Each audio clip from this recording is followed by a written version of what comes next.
Hi friends, आपका इस channel पर स्वागत है। This is the official website of central university of south Bihar. आप इसको भली भांति जानते हैं और आप यहाँ पे भी जानते हैं कि ये अप्लाई लिंक पे जब क्लिक करते हैं तो सेंट्रल यूनिवर्सिटी साउथ बिहार के समर्थ पोर्टल पर पहुँच जाते हैं, है ना।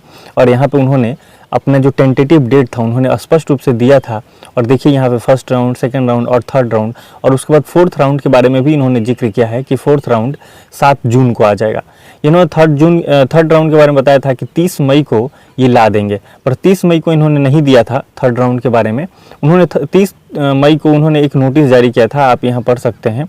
इस नोटिस में उन्होंने यही बात लिखा था कि एक दिन डिले हो सकता है, एक दिन डिले के बाद मतलब 31 को जो थर्ड राउंड की कट ऑफ होगी वो जारी होगा। उन्होंने 31 को जारी भी किया था। इसमें स्पष्ट रूप से कोई दिक्कत नहीं, उसको भी हम लोग देखेंगे कि उन्होंने जो थर्ड लिस्ट जारी किया है उसका कितना कट ऑफ गया है। तो थर्ड लिस्ट का जो कट ऑफ गया है वो कितना गया है वो चीज़ें हम लोग देख लेंगे।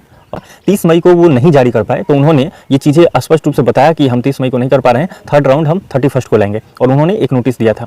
अब देख लेते हैं हम लोग कि थर्ड राउंड में जो कट ऑफ आई है वो कितना कितना गया है, किस सब्जेक्ट में कितना गया है। कई सब्जेक्ट में जो मार्क्स हैं पहले से कम हुए हैं और कई सब्जेक्ट में उन्होंने डॉट दे दिया है कि इस सब्जेक्ट पे तो हम बात ही नहीं करते। जानकारी के लिए मैं आपको ये बता देता हूँ कि अभी बहुत सारी यूनिवर्सिटी की कट ऑफ नहीं लगी है, तो जब तक बड़ी यूनिवर्सिटी की कट ऑफ नहीं लगेगी तब तक स्टूडेंट फिक्स नहीं होंगे, क्योंकि जब बीएचयू में किसी का होगा तो कभी भी बीबीयू में नहीं रह सकता, हरियाणा में नहीं रह सकता, तो मैक्सिमम स्टूडेंट बीएचयू आ जाएंगे, तो फिर वहाँ की हरियाणा की कट ऑफ गिरेगी। और किसी का अगर हरियाणा में होता है तो साउथ बिहार में कभी नहीं रहेगा, तो इसलिए इसकी भी नीचे जाएगी, इसमें कोई शक नहीं है। आप यहाँ भली बात देख सकते हैं। इसमें उन्होंने मैक्सिमम सब्जेक्ट में ऑल रजिस्टर्ड कैंडिडेट लिख दिया है, तो ये पिछली बार भी कई सब्जेक्ट में उन्होंने लिखा था और इस बार भी उन्होंने लिखा है। और आप देखेंगे तो कई जगह पर ये ऑल लिख दिया है उन्होंने, ऑल, है ना। आप ये देख रहे हैं ना, तो ऑल यहाँ जगह नहीं है इसलिए ऑल रजिस्टर्ड कैंडिडेट उन्होंने नहीं लिखा है, और जहाँ भी ऑल लिखा है इसका यही मतलब है कि all registered candidate. Maximum subject में अब आपको ये ऑल दिख रहा है। कुछ दिन के बाद क्या होगा, जब बड़ी यूनिवर्सिटी कट ऑफ लगेगी तो इसका ये हाल होगा कि बहुत सारे सब्जेक्ट में इनके सीट खाली रह जाएंगी, तो इनको रजिस्ट्रेशन फिर से करने होंगे, रीओपन फिर से करना होगा, अन्यथा इनके सीट खाली रहेगा। इसमें कहीं से कहीं तक कोई शक नहीं है। और मैं एक चीज़ आपको बताऊं कि इन्होंने ये थर्ड लिस्ट का पेमेंट करने का जो डेट दिया है इन्होंने बताया है कि 31 मई से ये 2 जून तक उन्होंने डेट दिया है, और एक दिन लेट से उन्होंने किया है। और ये 2 जून जब देखेंगे तो टेंटेटिव डेट में उन्होंने बोला था कि थर्ड मेरिट लिस्ट होगा, उसका पेमेंट करने का लास्ट डेट होगा 2 जून।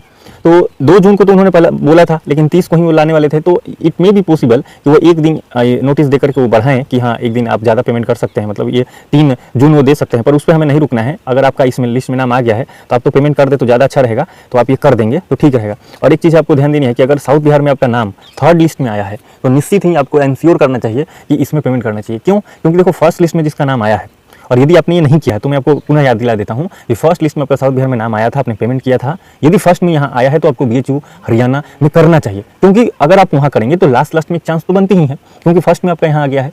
लेकिन अगर आपका थर्ड लिस्ट में नाम आया है जैसे तैसे, अब सेकंड में नाम नहीं आया था तो सोचे पता नहीं क्या होगा, थर्ड में जब नाम आ गया है तो आप थर्ड में नाम आते ही आप पेमेंट करें, ये बहुत जरूरी है। हाँ, एक चीज़ और आपको ध्यान दिलाता हूँ, कई लोगों का जो पे फीस जो है ना उसका ऑप्शन नहीं आ रहा, एक्शन बटन में पेमेंट करने का ऑप्शन नहीं आ रहा। तो मैं आपको बता देता हूँ, पिछले बार क्या हुआ था, जो सेकंड राउंड आए थे तो उसने हमें कई लोगों ने कहा कि मेरा कट ऑफ में तो मैंने क्लियर किया है पर पेमेंट करने का ऑप्शन नहीं आ रहा, तो परेशान हो गए थे। एक को तो मैं यहाँ तक बोला कि ठीक है, ज़्यादा हमें कॉल कर दी, तो स्वास्थी ऐसा कुछ नाम था, बिहार से ही थे उन्होंने। तो मैंने उनको बोला कि ठीक है आप सोमवार के दिन, बीच में गैप था, संडे था, मैं बोला सोमवार के दिन आप चले जाना यूनिवर्सिटी, है ना। तो लेकिन ऐसा हुआ कि उनका आ गया, है ना। आई थिंक वो फर्स्ट लिस्ट में उनका नाम आया था ना, फर्स्ट लिस्ट में नाम आया, और उसके बाद शाम तक ले ऐसा हुआ कि उनके डैशबोर्ड में पेमेंट करने का ऑप्शन आ गया। तो इस बार भी ऐसा हो सकता है कि आपके डैशबोर्ड में पेमेंट करने का ऑप्शन नहीं आए और आप कट ऑफ पार कर चुके हैं, तो आप थोड़ा वेट कर लीजिए, आपका नाम आ जाएगा, फिर आप पेमेंट कर सकते हैं। ये साइट इशू है, ये हो जाएगा।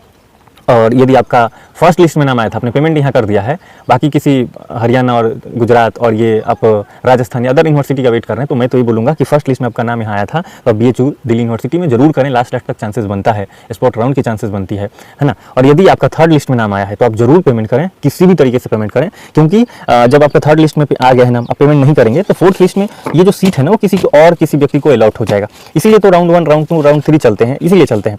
एक चीज़ आपको ध्यान देनी होगी कि जो महात्मा गांधी सेंट्रल यूनिवर्सिटी है मोतीहारी में, उन्होंने ऐसा नहीं किया है। वो क्या कर रहे हैं कि फर्स्ट लिस्ट में उन्होंने जारी किया, उसमें जितने सारे स्टूडेंट हैं उन सारे स्टूडेंटों का वो पेमेंट करवा रहे हैं। मान लो कुछ स्टूडेंट पेमेंट नहीं किया, तो सेकंड लिस्ट जब जारी कर रहे हैं ना, तो फर्स्ट लिस्ट में जिसने पेमेंट नहीं किया है उसका भी नाम दे रहे हैं कि हाँ आप कर सकते हैं। तो ये थोड़ा सा अलग सा हो रहा है, इससे स्टूडेंट को ही फायदा होगा, निश्चित ही स्टूडेंट को ही फायदा है। और आप इस यूनिवर्सिटी में किसी अदर यूनिवर्सिटी में ऐसा नहीं सोचे कि आप पेमेंट नहीं करेंगे तो आपका दूसरा लिस्ट तीसरा लिस्ट में वो नाम आपका रिपीट करते रहेंगे, ऐसा नहीं होता है। एक्चुअल में आप फर्स्ट लिस्ट में नाम आता है, आपको फर्स्ट लिस्ट में पेमेंट करने होते हैं, नहीं करेंगे तो उसी सीट पर किसी दूसरे व्यक्ति का एडमिशन होता है ना। तो इसलिए आपका नाम आ जाए किसी भी यूनिवर्सिटी में तो आप ये नहीं सोचे कि फर्स्ट में मेरा नाम आया है या सेकंड में नाम आया तो थर्ड तक ले फोर्थ तक ले उनको लेके आएंगे, ऐसा नहीं है। वो महात्मा गांधी सेंट्रल यूनिवर्सिटी मोतिहारी वाला उनकी कुछ अपनी कारण होगी, वो कर रहे हैं, पर आप किसी अदर यूनिवर्सिटी से एक्सपेक्ट नहीं करेंगे क्योंकि ऐसा कोई रूल नहीं है ना। वो कर रहे हैं, उनका इंडिविजुअल अपना मैटर है, पर आपका जब भी नाम आ जाए तो आप पेमेंट कर दें। तो मैंने सेंट्रल यूनिवर्सिटी साउथ बिहार की आपको बता दिया थर्ड लिस्ट के बारे में कि थर्ड मेरिट लिस्ट क्या है। अगर आप इसको देखें किसी सब्जेक्ट में तो आप देख सकते हैं बहुत सारे सब्जेक्ट में ऑल रजिस्टर लिख दिया है उन्होंने, और आप यहाँ गौर करें तो किसी में भी आपको 115 से ज़्यादा नहीं दिख रहा है, या एमएससी इन फिजिक्स में आपको 110 दिख रहा है। तो मैंने आपको कई वीडियो में बताया है कि जो साइंस से जुड़ा हुआ सब्जेक्ट है, केमिस्ट्री, बायोटेक्नोलॉजी, बायोकेमिस्ट्री, इस टाइप के सब्जेक्ट हैं, उसमें बहुत ज़्यादा कटअप जा रहा है। तो फिजिक्स भी उसी में है, केमिस्ट्री भी उसी में है। आप यहाँ भी देख सकते हैं केमिस्ट्री का जनरल का 81 है और ओबीसी का 70 तक दिख रहा है, और फिर रजिस्टर ऑल रजिस्टर कैंडिडेट दिख रहा है। तो जो भी साइंस से जुड़ा हुआ सब्जेक्ट है उसकी कटअप ज़्यादा जा रही है, तो यहाँ पर भी वो चीज़ें आप देख सकते हैं। बाकी अगर ह्यूमैनिटी सब्जेक्ट की बात करें तो मैक्सिमम सब्जेक्ट की कटअप कम जाती है, इस साल कम जा रही है, इसमें कोई कहीं से कहीं तक शक नहीं है। हिस्ट्री के देखें तो इसमें तो उन्होंने कोई बात नहीं किया है, पर अगर ओबीसी की बात करें तो 73 दिख रहा है ना। तो इसमें मैक्सिमम सब्जेक्ट में इन्होंने डॉट दे दिया है, और इस डॉट का यही मतलब है कि अभी तक हम इस पर कोई बात नहीं करें, यानी कि हो सकता है उस इसमें उनका फुल सीट हो गया हो, तो फुल सीट हो गया तो उन्होंने उससे कम का उन्होंने नहीं जारी किया, पर ये इनको जारी करने होंगे, इसलिए करने होंगे क्योंकि जैसे मान लो फोर्थ लिस्ट आएगा तो आप हो सकता है ना कि यहाँ पे आप देखो बायोटेक्नोलॉजी में आप अनरिजर्व में देखो डॉट दिखा रहा है, ओबीसी में डॉट दिखा है, एससी एसटी में डॉट दिखा रहा है। आप यहाँ देखें अगर पॉलिटिकल साइंस से जुड़ी हुई चीज़ों में तब देखो सब जगह डॉट दिखा रहे हैं वो, है ना। तो ये हो सकता है कि जब फोर्थ लिस्ट जारी करेंगे तब वो नीचे करेंगे, क्योंकि अभी तक जो स्टूडेंट एडमिशन ले चुके हैं, पेमेंट कर दिए, हो सकता है सीट फुल हो गए, अब कहीं दूसरे यूनिवर्सिटी में कटअप लगेगी तो यहाँ से स्टूडेंट कैंसिल करेंगे, तो फिर वो फोर्थ में यहाँ पे स्टूडेंटों का नाम ला देंगे और कटअप कम करके। तो आप घबराएं नहीं, अगर आपका मान लो डॉट वाला हो और आप सोच रहे थे थर्ड में मेरा आ जाएगा, थर्ड में मेरा आ जाएगा, पर इन्होंने कोई बात ही नहीं किया, तो आप ये समझे कि फोर्थ में भी आपके चांसेस हैं, है ना। दुनिया उम्मीद पे कायम है, आपको उम्मीद बनाए रखने होंगे, है ना। तो उम्मीद करते हैं कि ये चीज़ आपको फायदेमंद हुआ होगा और इससे आपको एक इन्फॉर्मेशन मिला होगा अदर यूनिवर्सिटी के कटअप के बारे में भी कुछ अनुमान लगा सकते हैं। अगले वीडियो में आपसे मुलाकात होगी किसी अदर इन्फॉर्मेटिव टॉपिक के साथ, तब तक आप खुश रहें, मस्त रहें और हमें इजाजत दीजिए। जय हिंद, जय भारत।